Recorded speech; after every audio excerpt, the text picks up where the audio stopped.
Hi friends, എല്ലാവർക്കും ഉമ്മച്ചിൻ്റെ അടുക്കളയുടെ പുതിയ വീഡിയോയിലോട്ട് സ്വാഗതം. അപ്പോൾ ഇന്നത്തെ നമ്മുടെ റെസിപ്പി എന്ന് പറയുന്നത് കൊത്തി ചപ്പാത്തി എന്ന് പറയും. നമ്മളിത് എഗ്ഗ് വെച്ചിട്ടാണ് ചെയ്യുന്നത്.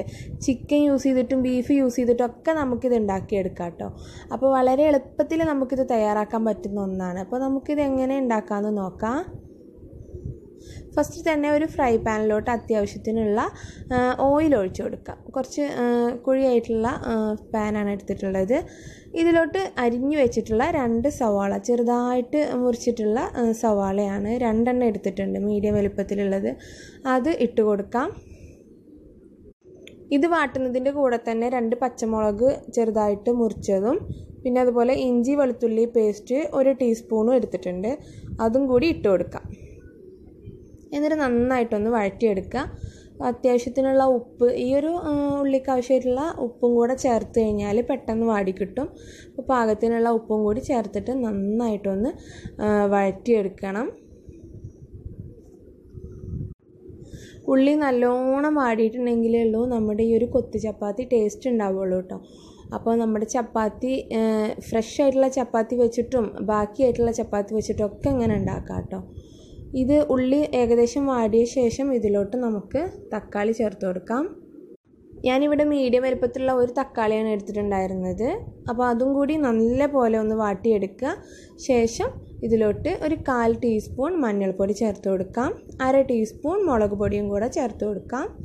ഞാൻ എരിവ് വളരെ കുറച്ചിട്ടാണ് ഇട്ടിട്ടുള്ളത്, നിങ്ങൾക്ക് കൂടുതൽ വേണമെങ്കിൽ ഇടാം കേട്ടോ. പിന്നെ ഒരു നുള്ള് ഗരമസാല കൂടി ചേർത്തിട്ട് നന്നായിട്ട് മിക്സ് ചെയ്ത് കൊടുക്കുക. എന്നിട്ട് ആ എണ്ണ തെളിഞ്ഞ് വരുന്ന ആ ഒരു ടൈമിലാണ് നമുക്കിനി ബാക്കി ചെയ്യേണ്ടത്. അപ്പോൾ നന്നായിട്ടൊന്ന് വഴറ്റിയെടുക്കണം. ആ ഒരു പൊടിയുടെ ആ ഒരു പച്ചച്ചുവയൊക്കെ മാറുന്നത് വരെ.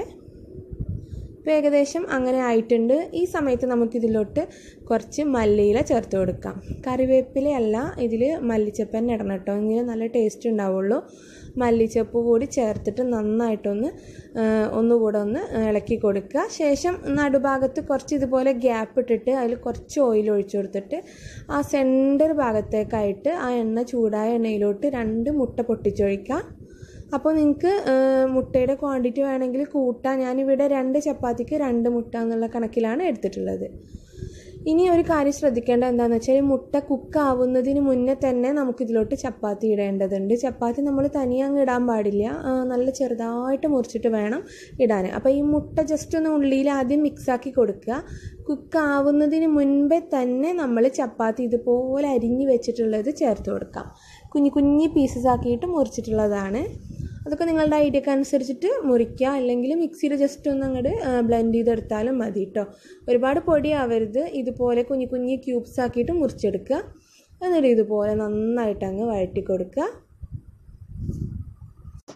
അപ്പോൾ നമ്മുടെ കൊത്തി ചപ്പാത്തി ഇവിടെ ഓൾമോസ്റ്റ് റെഡി ആയിട്ടുണ്ട്. ഇനി ഇതിലൊന്നും ചെയ്യാനൊന്നുമില്ല. നന്നായിട്ട് മിക്സ് ചെയ്തെടുത്തു. 1 മിനിറ്റ് മുതൽ 2 മിനിറ്റ് വരെ നന്നായിട്ട് ആ ചൂടിൽ കിടന്നിട്ടൊന്ന് കുക്ക് ചെയ്തെടുത്തിട്ടുണ്ട്. ആ എഗ്ഗ് കുക്കാവുന്നത് വരെ മാത്രം വഴറ്റിയെടുത്താൽ മതി കേട്ടോ. നമുക്കിത് ചൂടോട് കൂടിയിട്ട് തന്നെ സെർവ് ചെയ്യാവുന്നതേ ഉള്ളൂ. നല്ല ടേസ്റ്റി ആയിട്ടുള്ള ഒരു പലഹാരമാണ്. എന്തായാലും ഉണ്ടാക്കി നോക്കുക, അപ്പോൾ നിങ്ങൾക്ക് മനസ്സിലാവും. വീഡിയോ ഇഷ്ടമായിട്ടുണ്ടെങ്കിൽ ലൈക്ക് ചെയ്യാനും മറ്റുള്ളവർക്ക് ഷെയർ ചെയ്യാനും, അപ്പോൾ എൻ്റെ ചാനൽ സബ്സ്ക്രൈബ് ചെയ്യാനും കൂടെ മറക്കരുത്.